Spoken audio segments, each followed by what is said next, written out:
Hi, folks. You're with Tacitus today. Tacitus today, your pushback channel. And thank you for joining this audio live stream. In this essay, I'd like to talk about the Black Panther Party. I suppose you could call it in some ways a precursor to Black Lives Matter. And this occurred in the 1960s or around 1966, 67. It started to become prominent. Now, I've noticed a similarity between, in fact, it's inescapable. It doesn't take much noticing the similarity, and in some cases, word for word, the same. The demands, the sort of manifestos, the claims, the assertions made by the Black Panthers and their handlers and the people that were funding them and organising them in the 1960s, and the similarity, or indeed the same, that are used today.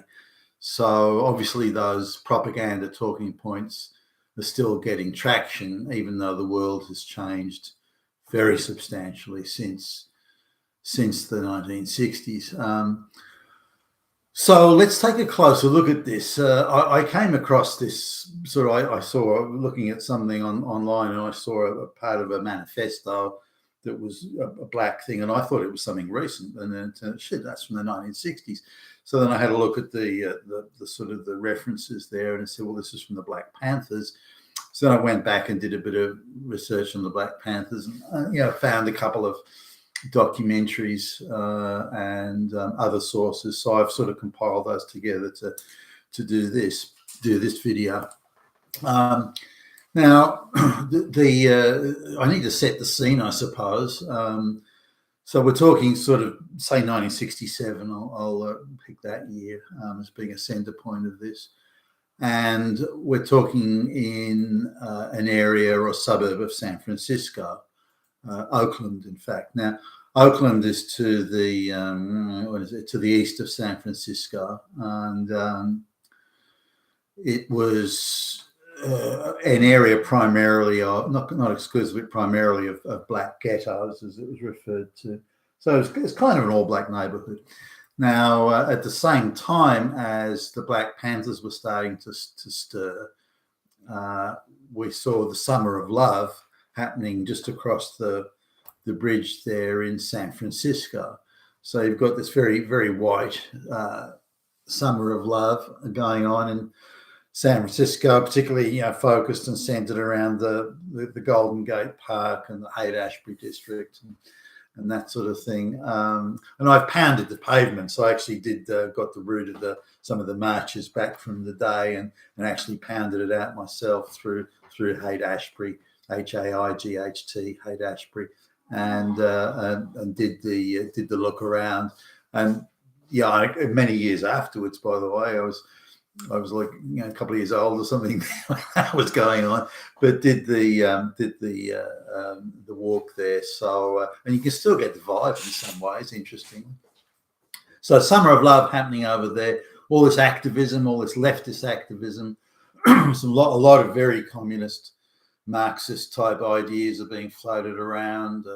Capitalism bad, everything should be free, and so on and so forth. A lot of young kids with a lot of very idealistic sort of views.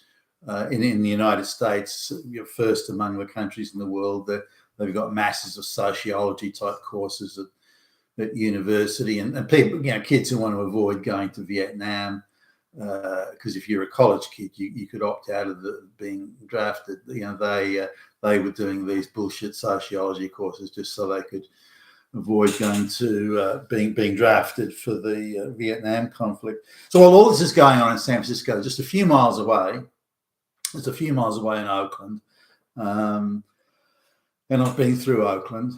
There's some these days. There's some light industrial estates, office areas, and that sort of thing there. But in this very black area with a huge amount of black on black violence, blacks killing each other by the shitload. Suddenly the Black Panther movement comes up. Now, they allegedly are focused on stopping what they allege is and assert is the outrageous amount of police violence all white police, or pretty much all white, the amount of police violence against black people. And black people are being killed by white police, murdered by white police, and so on. And that a black person, and if you read this again, this is in 1967, and you've got somebody saying, as a black person, I can't even walk down the street without, that's my crap attempt at an American accent, by the way. I can't even walk down the street without being killed or beaten or arrested or harassed by police, by white police. So, we're being hunted as we walk. So the exact same lines that are being used today. So as soon as there's a black person who dies in an exchange with police, regardless of what the black person was doing today, it's cited as police brutality, fucking racism, fucking fascism, fucking Nazis. So it's characterized in that way, regardless of what the reality was. But they were saying the exact same things back then. So the talking points, the propaganda lines haven't changed in 55 years. So we're looking at something that's a propaganda issue here, not based in any particular reality. Now let's go back to Oakland here, the black ghettos. The amount of blacks killing each other, whether it's drug gangs or turf wars, or you disrespected my mother, or something like that, anything, it doesn't matter. These people seem to be remarkably quick to pick up a knife or a gun or something. So a lot of blacks killing each other, a lot of blacks dying. Now, the number of blacks that are being killed in exchanges with police is comparatively very small. So it's clearly, in the overall scheme of things, if the Black Panthers and their backers were really concerned about black issues, they would be stopping blacks killing each other. That is by far and away the bigger issue. By far and away the bigger issue. The issue that the dealing with police is very small in comparison. But for some reason, the Black Panthers, like, if I've gone through as many of their manifestos as I can find, it doesn't take long online, actually, but if you know what you're looking for and know what search terms you use, you can get to it pretty quickly. So looking through, and I can't find the Black Panthers mentioning anywhere the concern about black violence on each other, blacks killing each other. It's almost like it's irrelevant, like it doesn't exist. Now, if you look at cities like Chicago today, where in one year you can have several thousand blacks killing each other or injuring each other in gun battles and all sorts of conflict, not just straight out rando homicide, but shootouts in the street and that type of thing. You have thousands of blacks killing each other, but somehow that barely makes it into the news. It's like, again, it's like it doesn't exist. But if a black guy is stopped by the police, and even if one of the police is white or non-black, then suddenly it's a huge racial issue and is meant to indicate just how many, how incredibly bad it is. I mean, blacks can't even go to the bathroom without getting killed by some white police officer. Of course, that's absurd. It's utterly absurd to even make that assertion. But the Black Panthers were doing it back in the 1960s. Pretending or just ignoring all the blacks killing each other and focus on the white, the alleged white issue of white people killing. Now, white people killing blacks is very rare. The chances of a white person or black person being killed by, like in Iran, I think a white guy was infinitesimally small. I mean, they didn't even need to worry about it. It was such a small issue. Let's just focus on the police issue now. Looking at the propaganda then and the propaganda now, it hasn't really changed. So let's suppose it's a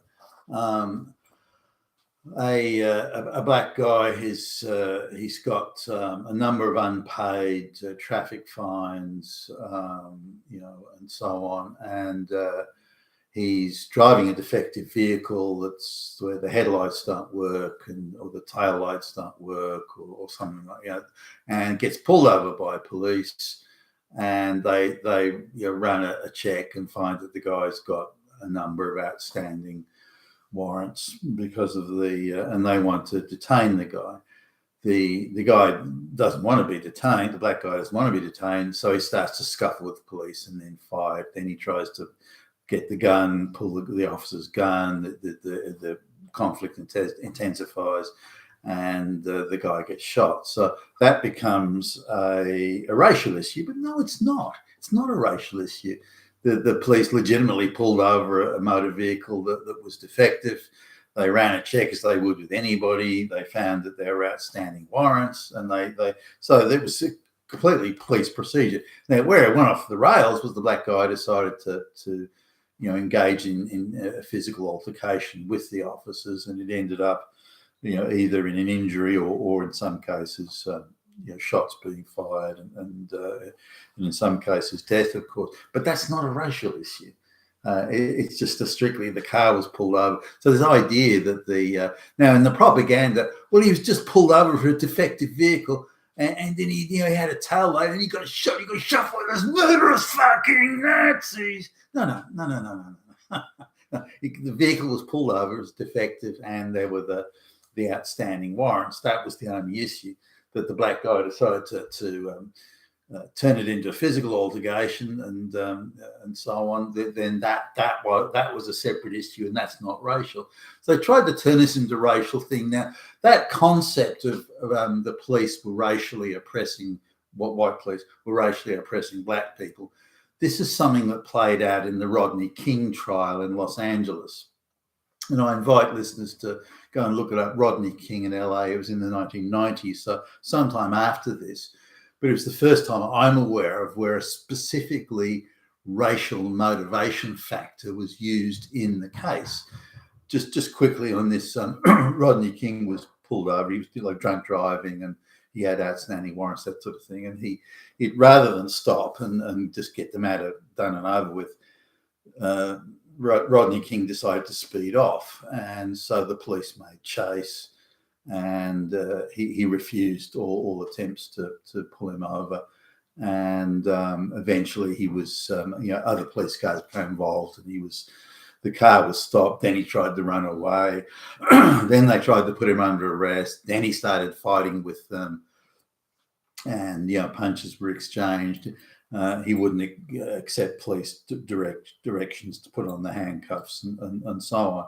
So after a considerable amount of time, a long chase, his refusal, that the police tried to subdue him with police batons and that sort of stuff. And so in the case, the Rodney King case, no one really, like his own lawyers, didn't dispute that he had outstanding warrants, didn't dispute that he'd broken the law, didn't dispute that there was a high-speed chase, didn't dispute that he'd refused to accept police directions, didn't dispute that he was refusing to be arrested. They didn't dispute that. What they disputed was that the amount of force used was more than was needed given that set of circumstances. But more importantly, and this is what the case swung on, that the motivation of the police was racial, not legal. The reason they subdued him so vigorously, this is Rodney King, the reason they subdued him so vigorously, the argument went, was because they were racially motivated by anti-black views or sentiments or attitudes or whatever. And now that was I thought along, drawing a really long bow. I mean, that's a wow. I mean, but the courts, the activist courts and activist judges and prosecutors allowed it all to go through. And that, I think, ushered in the era of ideological racial law that we see all over the world today, all over the Western world anyway, or wherever the globalists have control, we see it. Now, coming back to the Black Panthers, if we go through the claims that they were making, that they were sort of saying the same, that any altercation between a black suspect or arrestee, or whatever you call it, and white police, it's racial, because it just is. We don't have to prove that it's racial or anything, that they have anti-black racial attitudes, therefore they are oppressing us, therefore and so that's the logic. So they don't have to prove it.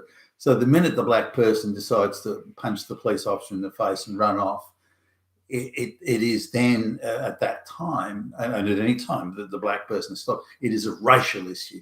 It's not an issue of breaking the law. It's not an issue of not accepting police instructions or whatever. The easy way to diffuse a situation is just do what the police officer says. Stand there and don't go away, or stand, put your hands behind your back, or whatever. Just do what you're told. But instead, they argue, they fight, and so on, and then it ends in an altercation, and often ends unpleasantly. But that's not racial. But even back then, they're claiming exactly the same thing today.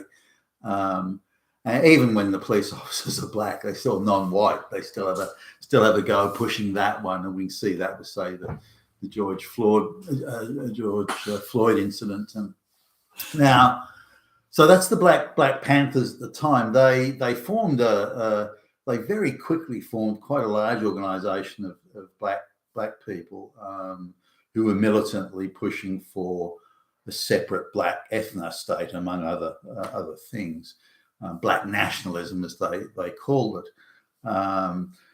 This probably wasn't something that was going to get many folks on side. Now, on top of that, these gangs used to roam around following police cars at a not overly discreet distance, and they were all armed with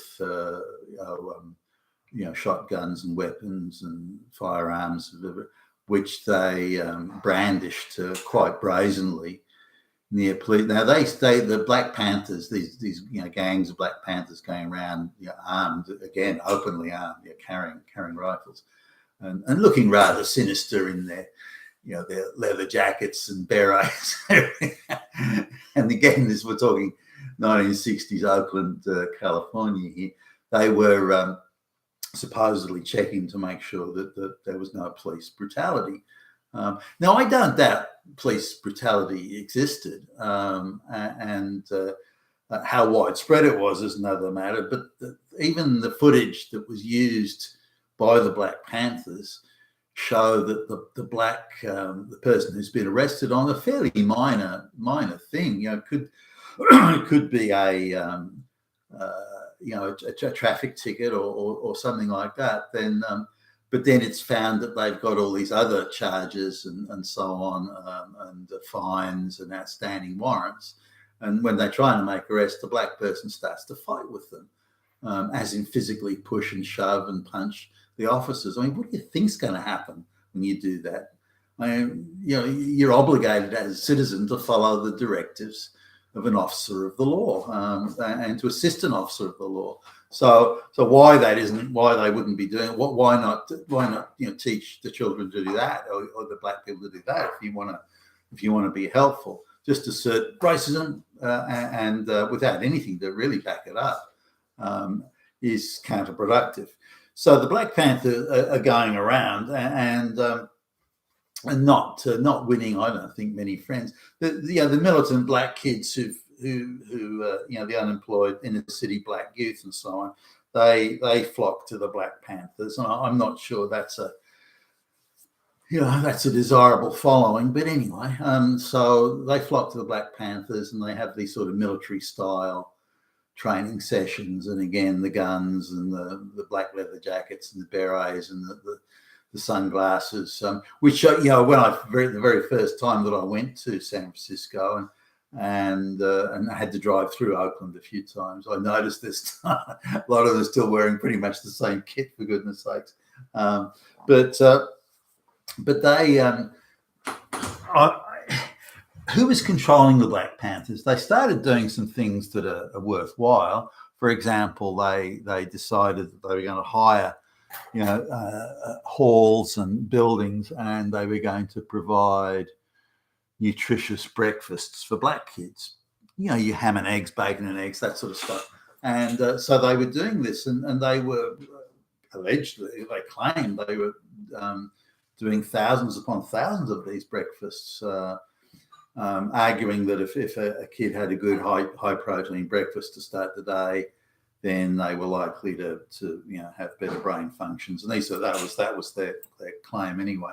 I'd be interested to know who got in their heads on that one. But they were doing that, and that seemed to, I don't know whether you think it was misguided or futile to do that. You know, at least it was they were making an effort to improve something, and that should be applauded. Now, when you look at the amount of breakfasts they did, the halls that they hired that all had to be furnished, and the plates, and the, you know, all the facilities there, and sure, the people doing it were volunteers, you know, black volunteers, but if you look at the cost of doing it, where did the money come from to do that? That's not a cheap gig, but somehow they were able to do that. Plus, do things like open medical centres to give medical help and advice to black citizens. Where did the money come from to do that? So there's an interesting thing here, and I couldn't find anything that was clear about, you know, shoulder shrugs, donations. You know, what the fuck does that mean? Donations from where? Who's making these donations? Now, if you look at the core of the claims and the demands they were making, the black nationalism and the racism and all these things, they're very close to and very similar to the Soviet communist agitation, as in East versus West, communists versus the West, and so on. Very similar to the principles of agitation that were used by the communists to destabilize the West. And you can see the Marxist influence all over the Black Panthers sort of rationale and the logic and so on. And that, you know, the communism is a huge siren call. Look, we can create a world where everybody is exactly equal, where all outcomes are exactly equal. We can create such a world. You never have to worry about food. You never have to worry about shelter. You never have to worry about going to school. Everything's provided and everything is equal. And that's a huge siren call to people, you know, who are either lazy or low IQ, or who have you know, fervent and vivid imaginations and so on. That is a huge siren call, and these people succumbed, of course, to that thing. Now I'll just go over a few, and I've made a couple of notes here, but just looking at the main organisers of the Black Panthers. Now, very few of them were all black. You know, most of them were quite light skinned in the overall scheme of things. I'd say a quarter black or 1/3 black. I was sort of rather surprised by that. But anyway, that was just something there. Now, nearly all these people, also, I'll just, Islam was a big influence here. Somehow, and I don't know how, but Islamic teachings got into, the Black Panthers sort of, you know, the structure and how they organised themselves. Seemed to be a lot of people who were called.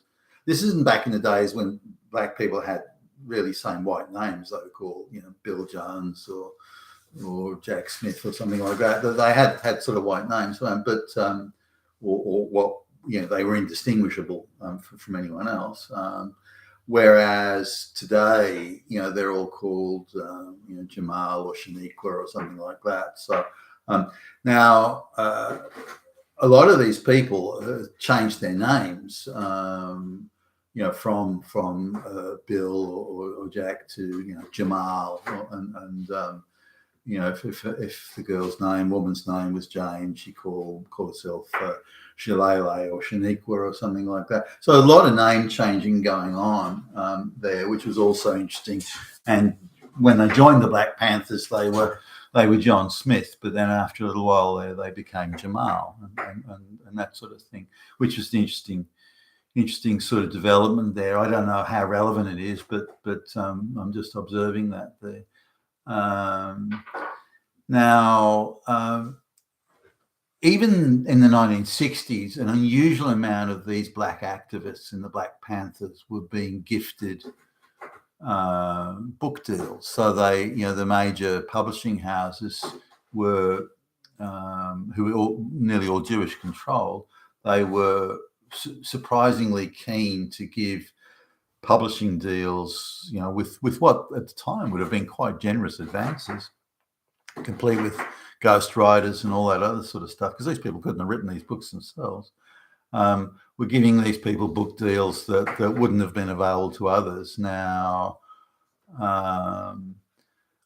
that was unusual. And there was other stuff going on at the time. A lot of lesbian feminists were being given book deals around this same time, 1967, 68. And that was an interesting phenomenon of the day. And why was that exactly? It's almost like they were preparing the way ahead.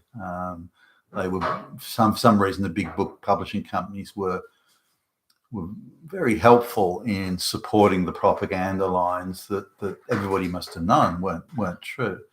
Some of these Black Panther people went to prison and were able, and it was discovered they were in fact not illiterate, low IQ activists, but off the planet motherfucker geniuses who were able to get double degrees with honours and masters while they were in prison and come out genius book writers and authors and authorities on all matters racial, which seemed rather strange. I'm just looking at a photograph here. There's about 250 people in this photograph where there's a Black Panther speaker is going to the university.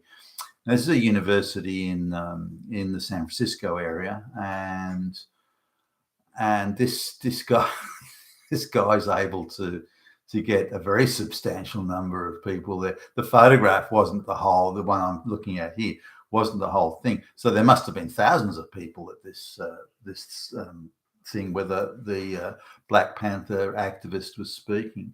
So I'm just looking at this. So I blew it up just have a look at it now.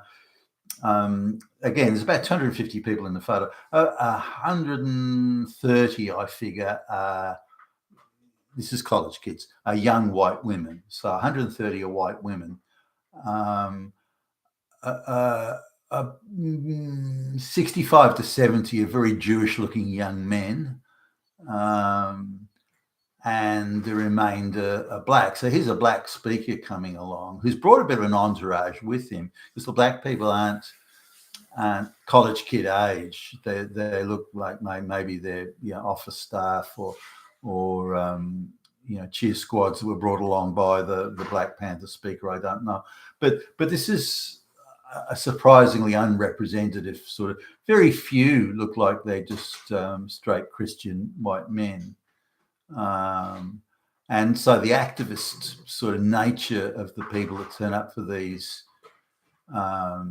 talks, speeches by the black activists, they're pretty much the same today. I think you'd have a very high, a lot of young women, a lot of Jewish students and or other non-whites, and black, gay, lesbian type people as well. So the makeup of the folks that are flocking to this 1967 talk would be more or less the same as they are today. So the activist message is appealing to the exact same people as it did then, even though the world is vastly different. That's an interesting sort of exercise in itself. Now, in these Black Panthers trials, when you're roaming around the streets carrying guns, it probably isn't going to go so well. And a number of them were arrested for various charges. But if you look at the lawyers that are representing the Black Panthers, it's overwhelmingly Jewish lawyers. In fact, it's hard to find any that are not. The few white lawyers that, as in Christian white lawyers that are involved, they later came out as being homosexual. So again, an interesting sort of representation there. But how it was that so many Jewish lawyers could do this pro bono, was nobody paying them? How did they do? How did they spend so much time on it? Anyway, so I just want to come back to the Islamic thing for a moment, again, because a number of these people decided to become Islamic once they were charged with crimes. Now, I just wanted to throw in there, you've probably all heard of Muhammad Ali, the very famous black boxer from the 60s and 70s. His original name was Cassius Clay, and there was a big move in the anti-white activism of the 1960s, where the Islamic influence came in, and given that Islam's had this huge disproportionate influence on slavery in terms of they've been the biggest user of slaves, black African slaves out of all, but they were coming to the United States saying that slavery was a white issue. The whites did create slavery, and that if you had a name that was non-Islamic, then that means you were using your slave name. And Cassius Clay, Muhammad Ali, he changed his name from Cassius Clay to Muhammad Ali, and he used to go around making speeches saying, hey, Cassius Clay was my slave name. That's what the slavers gave me, the evil white slavers gave me. But I'm now a free man, and I've embraced Islam, and my name is Muhammad Ali. And you see the same sort of sentiments being expressed by some of these Black Panther guys. How Islam came to be this player and participant in the overall Black Panther thing is a bit harder to determine, given that there was also this Marxist, Soviet-funded communist stuff around as well. Now, when I look at, say, the activism around freeing some of the Black Panther guys been arrested, and the activism around the wanting to free Nelson Mandela in South Africa, they're the same thing. In some cases, the activists, like, they do songs and little dances and this sort of thing, and they're in some cases word for word the same as it was for Nelson Mandela. Now, bear in mind, Nelson Mandela wasn't just arbitrarily arrested; he was involved with clear evidence, and he didn't deny it, of being involved in terrorist plots and activities, setting off bombs in train stations and so on. Now, Mandela said, well, the government said, we'll release you, but you have to renounce all participation in terrorism and violence and, setting off bombs and that sort of thing. And he refused to do that. And that's why he stayed in prison for as long as he did. And we're seeing, again, the activism around free Nelson Mandela. The facts, but who gives a fuck about the facts? He's black, imprisoned by whites. That is the only thing that matters. The crimes he's committed, who gives a fuck? And that was the attitude that the activism around the Black Panthers was. The crimes don't matter because they're crimes against evil whitey. Therefore, they're not crimes. That he's being made accountable for those crimes, well, that's kind of a white fascist Nazi thing as well. So that's illegitimate. So the entire white structure of justice, police, the law, the rules, this sort of thing, it's all white, therefore illegitimate, which is eerily similar to what we see in Black Lives Matter today. It'd be, again, interesting to see where the money came from to do all this, because the Black Panthers were very active in a number of ways that would have taken a lot of money, and the money came from somewhere. Now, the FBI, as you can imagine, J. Edgar Hoover was all over this, or supposedly so, and their concern was that it was a backdoor for communism, that it was clearly being communist assisted and guided. The principles of activism were very communist, and therefore, do we really want that sort of communist activism in the street? So they saw it in the wider sense of the struggle in the Cold War between communism and the West. And to a large extent it was, by the way. But when you look at the way it's couched, particularly today or subsequently, or even at the time, that the FBI are involved at all was just seen as another plot by evil whitey. Whitey's just trying to get us, just using another means to do it, using law enforcement and the FBI. But that wasn't the reality. The reality was that there were substantial communist and Soviet-funded Marxist support and what today we'd say was the NGO sector. But that was very much something that was in and around the Black Panthers, and clearly so, given their assertions, their manifestos of racial struggle, class struggle, and so on. So, but they ignore that and say, no, that doesn't matter. It's just evil whitey trying to get us. what's interesting and looking at the FBI tactics, and there's various documents now have come to light that the FBI was seeking to infiltrate, undermine, and delegitimize the Black Panthers. Now, covert operations, which we see happening everywhere today, the globalists are using that same, infrastructure and architecture to go after anybody that doesn't agree with globalization. And I've got a real problem with that. If the Black Panthers were breaking the law, then arrest them. But this idea of covert operations to try and, find some basis for delegitimizing. So I've got a real problem with that. Law enforcement, I don't believe should be used for that at all. I think it's just directly a case, is the law being broken? What laws are being broken? Bring it to court and prove it to an independent, impartial judge in a court of law. That's how I believe things should be done. And I don't think they were doing that. Some of the Black Panther guys were imprisoned on real stuff. I mean, they went to ridiculous lengths. Obviously, there's a rush of blood to the head with the power and the media attention they were getting, and they overstepped the mark quite considerably. But that's not. Should the FBI have been infiltrating and using people as informers and undercover agents and so on, then I've got a problem with that. And that was clearly going on. So I'm assuming that some of the people, Black Panthers, were arrested on what would have been very questionable circumstances. Another thing I noticed too, there was a lot of charity workers, giving out the meals to children and so on, the medical centres. And when you see the shots of the charity workers, they're nearly all Black women. The militant street wave the guns around guys. They were all men, or pretty much all men.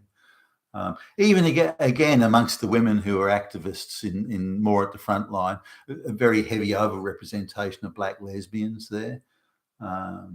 But look, that's my take on the Black Panthers. It's a huge subject and one that needs to be sifted through.